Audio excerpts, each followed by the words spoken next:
93.1 WZAK, Cleveland's #1 for classic soul and today's R&B. With this song playing right now, you got to get control of your health. I know. How about that? Great segue. Yeah. I was going to say something different. Speaking of control, you, very controlling woman. I'm at work, man. I gotta run all this right here.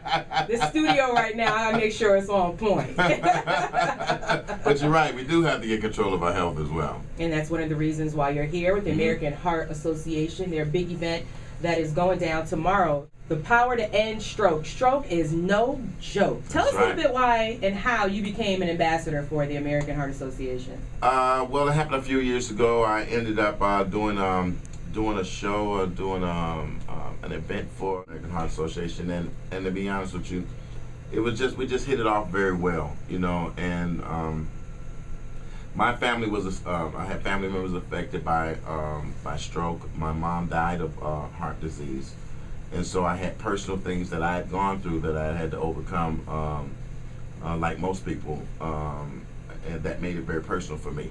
And so, you know, I was listening to Luther earlier, and I was like, wow, you know, for us in our community, you know, stroke is so prevalent, you know, and it's so preventable.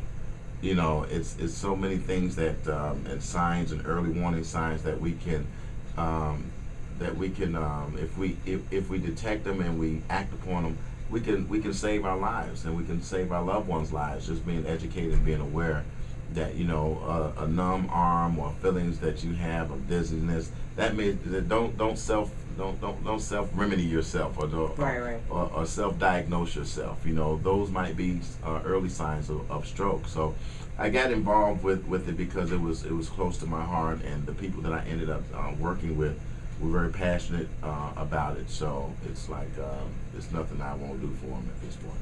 Well, you know, with 35 to 55-year-olds having 4 times the relative risk for stroke, we really need to get the word out and knowing exactly, you know, what to do when you're feeling that numbness, when you're getting headaches and you just don't know why. That's right. Like if you had all 3 meals, and you're still getting these headaches. You got loss of balance and you ain't had not one cocktail. Right.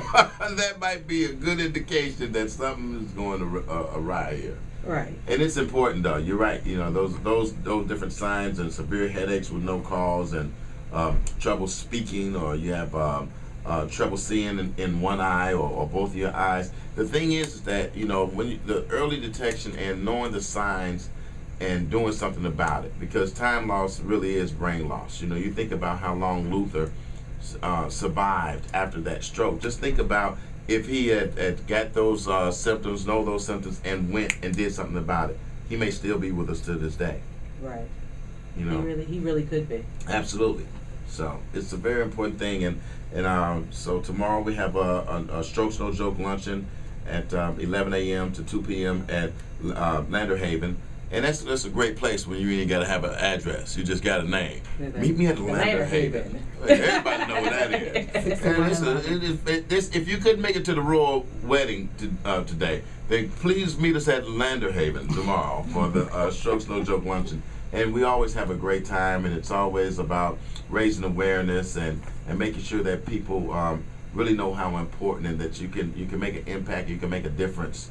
And you can make a difference today. We have to start doing it. Everything is not always black and white, but you know what? I'm a black man that's dedicated to making sure that I get out to my people, you know, and I love people in general, but you know, black people are affected, you know, a great deal more sometimes, and we have to approach it, you know, differently. Black men don't want to go to the doctor. The vengeance. Absolutely. We have to Absolutely. We don't want to go to the doctor. We don't want to admit that things are wrong, and it's time to stop doing that. You know, black men live 7 to 8 years less than white men. And these are things that we can do something about just by changing how we approach our health and changing what we do. So, Power to End Stroke and myself and a huge number of people are just dedicated and passionate about making sure that we get the word out about it.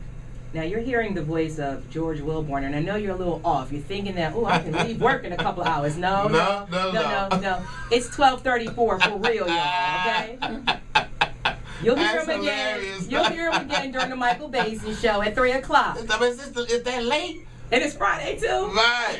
That was a longer nap than I thought I took over in the office. I need to get back from lunch. I'm tripping. No, it's 12:34 for real. George Wilborn, thank you so much for coming on the show. No, thank you. I appreciate it so much. You know, I want everybody to get out. Tickets are still available. They can get tickets here at 4 o'clock. To 4 o'clock to 4 o'clock today. And all the details will be on WZAKCleveland.com. Power right. to End Stroke tomorrow at 11 a.m. Where, George? At the Landerhaven. Yeah. Yes. Almost feel like you want to put a crown on, don't you? Pull out my tiara. I have to work out at the Landerhaven. Yes. Yeah. Where's our tea? You know, we're going to always put some black into our royal. Yeah.